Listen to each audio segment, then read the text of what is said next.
entend Xavier qui nous parlait de la mobilisation à Poitiers, qui est une grande ville, mais aussi dans des communes comme Montmorillon. Qu'est-ce qu'il faut voir de cette mobilisation qui ne se fait pas seulement dans les métropoles, comme c'est traditionnellement le cas, mais là, il y a beaucoup de mobilisation dans des villes moyennes, dans des petites villes, avec, Xavier le rappelait, des Français qui manifestent pour la première fois. Oui, c'est vrai. Nous, on a fait le choix à Politis d'aller dans l'Aisne, dans la petite ville de Laon, après que la manifestation du 19 janvier dernier a eu lieu à Saint-Quentin. C'est des petites villes de France où la mobilisation est très importante. Moi, je l'ai déjà dit ici, je viens du Limousin, des petites villes comme Guéret, qui sont des petites villes de 14 000 habitants, 3 000, 4 000 manifestants, c'est beaucoup. Ça dit quelque chose, ça dit aussi beaucoup, ça dit surtout le caractère très multiforme de cette mobilisation. C'est-à-dire qu'il y a évidemment les grands centres urbains qui sont très mobilisés, mais il y a aussi ces petites villes, les sous-préfectures, et quand je dis multiforme, c'est à la fois géographique, mais à la fois dans les profils des gens qui participent aux mobilisations. On l'a beaucoup entendu, et c'est vrai, je l'ai vu dans les rues de Paris notamment, des gens qui n'ont jamais manifesté, mais de toute génération, c'est-à-dire les jeunes, les salariés, mais aussi des retraités, puisque c'est un peu la nouveauté, et c'est un peu la mauvaise nouvelle pour Emmanuel Macron, c'est que, y compris maintenant les retraités, ils sont quand même majoritairement contre cette réforme. Donc moi, c'est ça qui me frappe, c'est effectivement cette mobilisation de la France des territoires, c'est-à-dire aussi qui est pas sans lien avec l'héritage des Gilets jaunes, qui étaient des mobilisations au plus près des territoires, la France des ronds-points. Donc c'est pas sans lien, parce que c'est aussi des germes de cette mobilisation des Gilets jaunes que l'on voit ressurgir à travers la France qui se mobilise jusque dans les plus petites villes de France. C'est une nouvelle donne de ces mobilisations. Nicolas, qu'est-ce que ça dit, cette mobilisation dans des villes moyennes, dans des petites villes, dans des endroits où on n'avait pas vu des manifestations depuis plusieurs années? C'est très illustratif de ce phénomène de rejet de cette réforme qui rassemble, comme vous l'avez dit Pierre, plusieurs générations. On avait cru au départ qu'il pouvait y avoir un conflit entre les jeunes et les vieux, pour résumer, avec des retraités qui traditionnellement soutiennent ce type de réforme parce qu'ils pensent que c'est bon pour leur pouvoir d'achat, que ça préservera le niveau des pensions, même si c'est pas comme ça que c'est construit. En tout cas, dans l'opinion, c'est l'image que les retraités ont souvent de ce type de réforme. Là, on voit que c'est pas le cas. Il y a plutôt une forme d'unité intergénérationnelle et puis en fonction des secteurs d'activité aussi. Bon, c'est bien sûr la fonction publique qui donne les gros bataillons de retraités. Donc là, on est aussi dans des villes où il y a des hôpitaux, où il y a des fonctionnaires. Et donc, voilà, il y a des gens qui sont en capacité de se mobiliser peut-être plus facilement que les salariés du privé. Néanmoins, on voit aussi dans les études d'opinion que le secteur privé aussi se sent directement concerné et participe de cette de ce relatif consensus global contre cette réforme. Mais est-ce que ça exprime aussi autre chose, cette mobilisation dans les petites villes, qu'une simple mobilisation contre la réforme des retraites? Est-ce que c'est aussi la traduction de Français qui se sentent abandonnés? C'est dans des villes où les services publics ont souvent disparu. Est-ce que du coup, il y a un risque que la colère prenne de l'ampleur au-delà de la réforme des retraites? Vous avez raison, parce que le déclencheur de ce type de manifestation, c'est jamais un seul sujet. C'est-à-dire que si il y avait eu uniquement la réforme des retraites, peut-être qu'il y aurait eu des mobilisations, mais pas à ce niveau-là.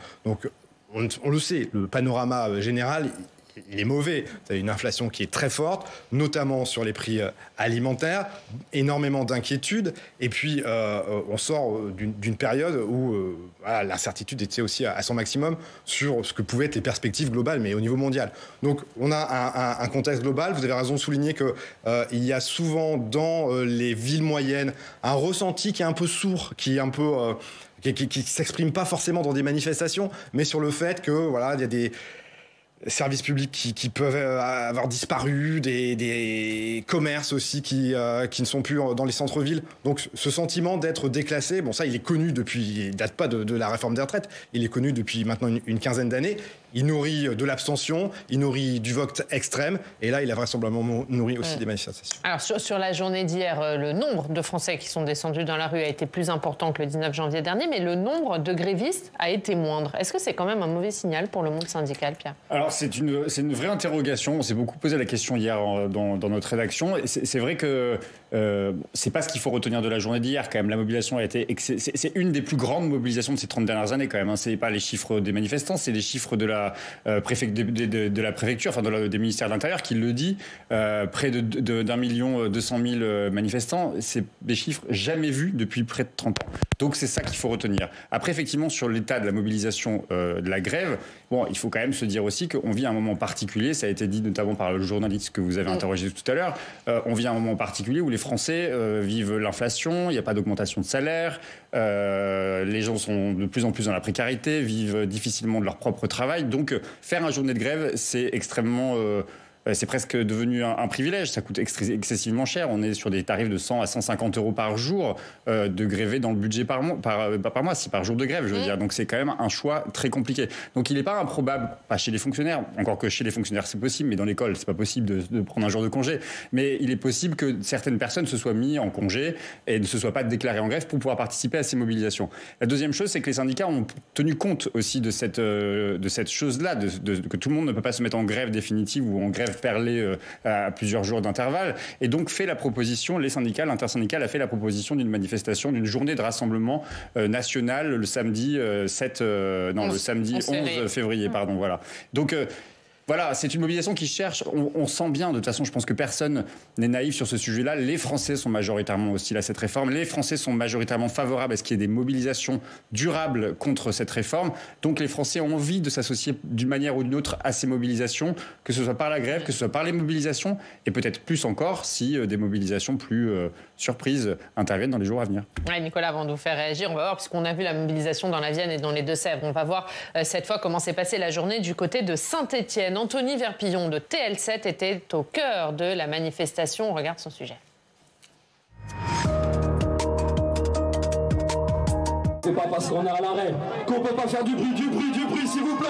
Parce que vous êtes chauds aujourd'hui. Ambiance de stade de foot, avec drapeau et fumigène, au départ du cortège de la gare de Château-Creux ce mardi matin. Et chacun y va de sa revendication, entre ceux qui sont presque résignés et ceux qui regrettent amèrement après coup. En tout cas, toutes les générations se sont côtoyées ce mardi matin à Saint-Étienne. Thomas, Ismaël, Marc et Sandrine ont jusqu'à 20 ans d'écart, mais les mêmes revendications. Les deux plus anciens s'inquiètent directement pour leur avenir. J'ai pas mal de soucis de santé et je me vois pas continuer jusqu'à 64 ans. Dans quel état on va arriver? Je veux dire, si c'est bien sûr, on vit plus longtemps maintenant, mais dans quel état? Je me vois difficilement être devant les élèves, devant une classe d'élèves de lycée professionnel et d'arriver effectivement à avoir l'énergie nécessaire pour les suivre, les mobiliser, les faire travailler. Enfin, moi personnellement, j'étais prêt même à augmenter légèrement mes taux de cotisation pourvu que les charges patronales augmentent aussi. Ismaël, lui, est venu avec ses enfants car c'est avant tout une aspiration pour le futur qu'il souhaite défendre. Nous, c'est plutôt le modèle de société, c'est-à-dire qu'on veut toujours aller plus loin, consommer plus, travailler plus. Je crois que l'ère du temps, elle n'est pas à ça, quoi. Ceux qui sont dans cette logique-là, c'est dépassé. Aujourd'hui, on veut du temps avec notre famille, avec nos enfants. Aujourd'hui, on sait que plus on consomme, plus on détruit la planète. Donc l'objectif, c'est de ralentir, au contraire. C'est monstrueux pour nos enfants. On va leur laisser. Quel monde on va leur laisser, quoi. C'est ce qui nous inquiète. C'est pour ça qu'on vit en famille. Ouais. Enfin, le plus jeune des quatre, lui aussi, s'inquiète pour l'héritage qu'il subira si cette réforme est adoptée. Notre génération ne voudra pas travailler jusqu'à 70 ans. On voit aujourd'hui que des chiffres comme l'espérance de vie en bonne santé, c'est des chiffres qui n'augmentent pas autant que l'espérance de vie. On ne veut pas forcément avoir tout ce que faisaient nos parents. On voit par exemple dans la médecine, aujourd'hui, il y a énormément de médecins qui veulent travailler 35 heures et avoir une vie de famille à côté, plutôt que l'ancien modèle d'un médecin qui bossait 70 heures, qui n'avait pas de vie à côté. Le texte de la réforme des retraites est examiné depuis lundi en commission. Il arrivera à l'Assemblée le 6 février. Et voilà pour ce sujet de TL7, la télévision locale de la Loire. Nicolas, on l'a vu, il y a plusieurs générations, il y a plusieurs catégories socio-professionnelles. Et puis, il y a aussi cette question, finalement, de la place du travail. C'est aussi ça qui motive les manifestants? Oui, bien sûr. Et c'est particulièrement frappant d'entendre ce type d'argument pour trois raisons. La première, c'est que on n'entendait pas du tout la même chose en 2010, alors qu'il y a eu le même mouvement d'augmentation de l'âge légal, report de 60 à 62 ans. Sous Nicolas Sarkozy, on n'avait pas du tout ce type de débat. On n'entendait jamais les gens dire « j'arriverai jamais à travailler 2 ans de plus ». Bon. Donc là, il y a clairement, pour l'exécutif, c'est très illustratif de sa défaite sur le terrain argumentaire, où le passage à 2 ans de plus, 62, 64 ans, voilà, ça passe pas du tout. Et les gens ont trouvé cet argument-là de dire j'arriverai pas. Bon, ça c'est quand même, enfin, c'est vraiment une défaite lourde pour le gouvernement, hein, parce qu'à partir du moment où vous avez la foule qui dit ça, plus rien n'est possible politiquement, son image est totalement dégradée. Ensuite, on a des Françaises qui vont dans la rue avoir ce type d'expression, mais on entend ça nulle part ailleurs dans le monde. C'est-à-dire que quand on regarde les comparatifs sur les âges de départ chez les voisins, ou ce qui se passe à l'étranger, personne ne tient ce type de discours. Donc il y a bien une particularité française autour des retraites et qui justifie sans doute qu'il y ait une réforme, et peut-être pas celle-là.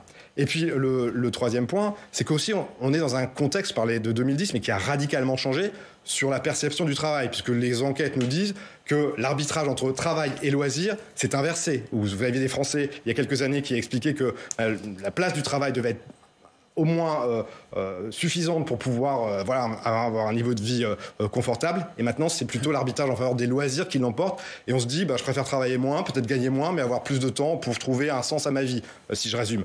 Donc ça, c'est aussi un contexte pas seulement social, mais aussi sociologique, qui fait que cette réforme, elle est particulièrement inaudible pour les gens qu'on vient d'entendre. Et on va voir justement la réponse du gouvernement, Pierre, avant de vous faire réagir, puisque ce matin, 2 ministres en première ligne sur cette réforme se sont exprimés. On va les écouter, Olivier Dussopt et Gabriel Attal. La mobilisation est importante, ça doit nous amener à toujours continuer à expliquer, à essayer de convaincre. Nous savons que cette réforme est nécessaire. Elle est nécessaire parce que le système ne tient pas aujourd'hui. Il est en déficit. Il est en déficit dès 2023. Il sera en déficit de plus de 12 milliards d'euros par an en 2027 et c'est presque 15 milliards en 2030. Et donc c'est un déficit qui va en s'accumulant, en s'aggravant. Ce que je dis, c'est qu'il n'est jamais trop tard pour se parler, que probablement que sur le point central de cette réforme, on ne tombera pas d'accord, mais enfin qu'on peut continuer à l'enrichir ensemble. Moi, je veux rappeler qu'il y a eu des mois de concertation avec la Première ministre Elisabeth Borne, avec mon collègue Olivier Dussopt. On était au départ à 65 ans. On est passé à 64 ans. Au départ, la revalorisation des petites retraites, c'était que pour les nouveaux retraités. Maintenant, ça sera aussi pour les retraités actuels. On a élargi la prise en compte de la pénibilité. Là, on entend le gouvernement. Ce qu'il voit hier, c'est le fait qu'il faut faire plus de pédagogie. Ils disent on est toujours ouvert à la discussion, mais on a déjà fait des efforts. Est-ce que vous avez le sentiment que le gouvernement a entendu le message hier ? Ah non, non, j'ai pas du tout le sentiment que le gouvernement a entendu. Et ils ont beau répéter qu'ils sont dans la concertation et la discussion. Vous noterez qu'ils ne parlent jamais de négociation d'ailleurs, parce qu'en général, un syndicat, quand il est en face d'un gouvernement, il est là pour négocier. Il n'est pas là pour écouter la parole du gouvernement. En tout cas, pas que. Donc, il est là pour négocier. Donc oui, certes, il y a eu des concertations, des consultations. Souvenez-vous, l'époque de Levoy, l'époque du ministre dédié à la réforme des retraites. Tout ça, c'est oublié. On est passé à une autre histoire et le gouvernement s'entête, si ce n'est et devient obsédé à l'idée de faire passer une réforme dont personne ne veut. Mais même là, le gouvernement dit on a discuté avec les syndicats, on a fait des compromis sur la pénibilité, on a discuté avec les parlementaires, on est passé de 65 à 64. Il y a quelque chose. Moi, je ressens beaucoup de fébrilité quand même dans les interventions, dans les dernières interventions des ministres. C'est-à-dire quand le ministre Attal explique aux Français qu'il y a ceux qui ne travaillent pas, qui sont dans la rue, contre ceux qui travailleraient, qui ne seraient pas dans la rue. Enfin, pardon, mais ceux qui sont dans la rue, a priori, ce sont des gens qui perdent des jours de travail, des jours de salaire et qui travaillent et qui sont profondément opposés à cette réforme. Donc, je trouve qu'il y a non seulement de la fébrilité, mais beaucoup d'arrogance dans la manière, dans l'attitude du gouvernement. Quand j'entends la Première ministre hier expliquer que les oppositions n'auraient pas de projet alternatif, mais là, c'est pareil. Vraiment, c'est du mépris, mais total pour ce que c'est que le dialogue social. Si elle considère que les syndicats viennent dans son bureau sans projet, sans discussion avec leur propre base militante, c'est se moquer éperdument de ce qu'est le dialogue social et de ce que sont les syndicats, et y compris des politiques. Pardon, mais il y a encore eu des élections il y a très peu de temps. Ça s'appelle les élections législatives. Chacun est venu avec un projet politique. Chacun est venu avec un projet sur la question des retraites. Donc elle ne peut pas dire, la Première ministre, aux Français, regardez, il n'y a que nous qui avons des solutions, personne d'autre n'a de solutions. Non, il y a des solutions qui sont sur la table, mais il faut que le gouvernement assume l'idée de dire qu'ils veulent faire payer aux Français, les plus pauvres notamment, les cadeaux qu'ils ont fait aux plus riches. Il y a des propositions alternatives. C'est un débat d'économistes. Personne n'est d'accord sur les questions. Tout le monde a des divergences sur la manière dont on doit financer la question des retraites. C'est donc un débat éminemment politique, c'est un choix de société et je crois que les Français l'ont visiblement très majoritairement tranché contre ce projet en tout cas. Nicolas, est-ce que le gouvernement a d'autres choix que de répondre comme il l'a fait là ? Il va être obligé de trouver une solution.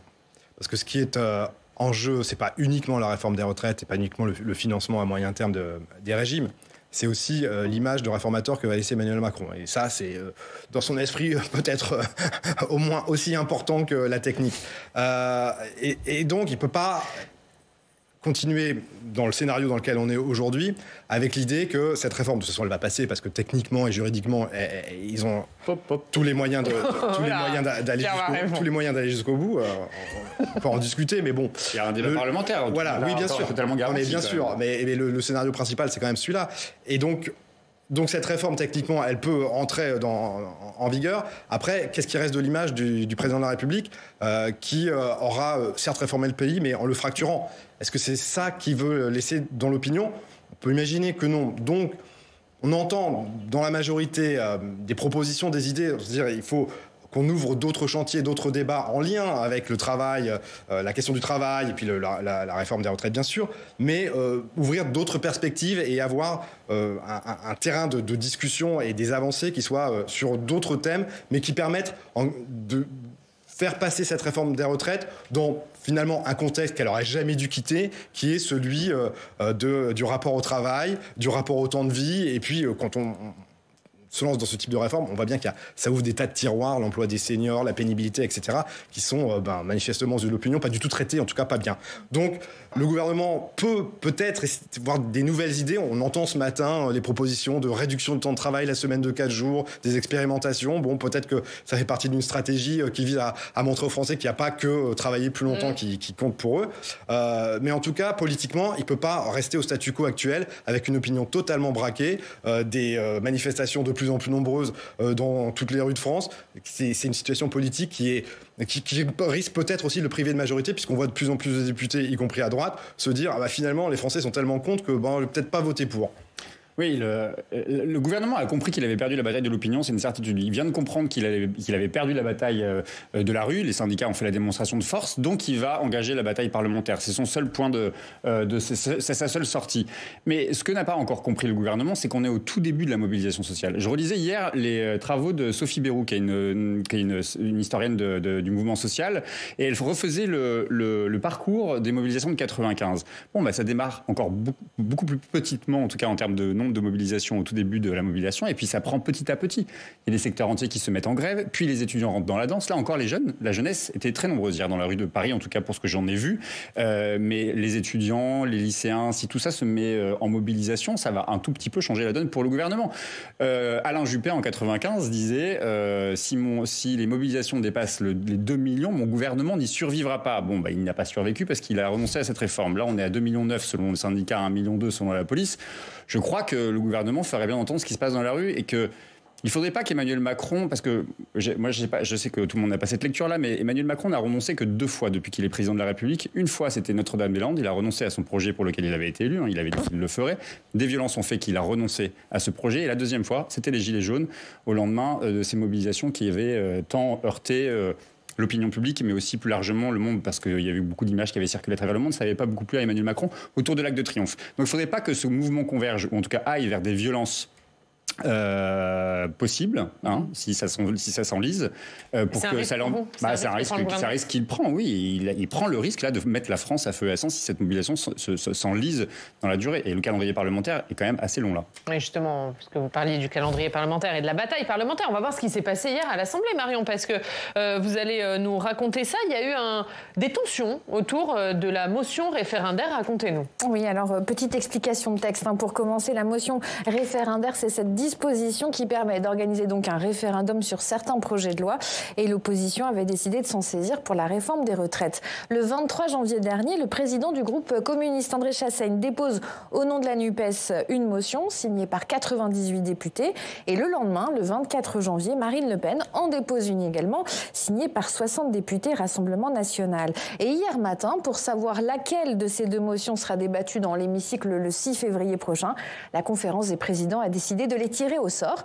Et c'est la motion du Rassemblement National qui est sortie. Colère dans les rangs de la NUPES, pour qui cette décision va à l'encontre du règlement. Mais justement, le règlement de l'Assemblée nationale ne dit pas tout et flou. L'article 122 indique qu'il ne peut être présenté qu'une seule motion pour soumettre un projet au référendum, sans préciser la méthode à suivre si plusieurs motions sont déposées.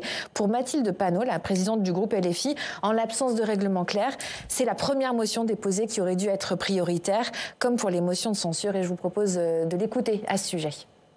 Ce que vient de faire Yaël Braun-Pivet en soumettant ce vote qui a donné lieu au tirage au sort en donnant à Marine Le Pen la motion référendaire, c'est non seulement de changer les règles en cours de route, mais ensuite de nouvelles fois de favoriser le Rassemblement national comme opposition de confort. Et je vais vous dire pourquoi ils font ça. Parce que cette motion référendaire pouvait être adoptée. Elle pouvait être adoptée et permettre que le texte de la réforme des retraites ne soit pas examiné en Assemblée parce que nous demandions un référendum. Et réponse de Marine Le Pen, il n'y a pas de polémique. Le tirage au sort vient régler justement le vide juridique. C'est un état naturel pour eux d'être en permanence en colère et plein de haine. Il y a des règles. Les règles ont été appliquées, le règlement intérieur a été analysé. Il y a donc eu un tirage au sort et ils peuvent s'agacer contre la chance peut-être, mais contre personne d'autre. Et un peu plus tard dans la journée, dans un courrier signé des 4 présidents de groupe de la NUP, eh bien, ils ont exigé que l'annulation du tirage au sort soit annulée. Oui, voici ce qui est écrit. Le simple fait qu'il y ait été proposé un tirage au sort pour départager 2 motions référendaires est une décision arbitraire qui ne repose sur aucune disposition de notre règlement.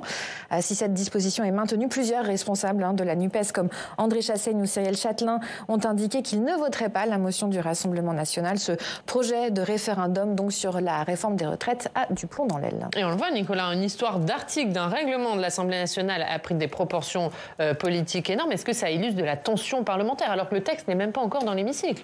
Oui, bien sûr, ça illustre l'état d'esprit dans lequel peuvent être certaines oppositions vis-à-vis de ce texte retraite, et puis avec devant eux la perspective quand même de prendre la lumière pendant une dizaine ou une vingtaine de jours à l'Assemblée. Et bon, évidemment, ça crée une crispation qu'on vient d'entendre.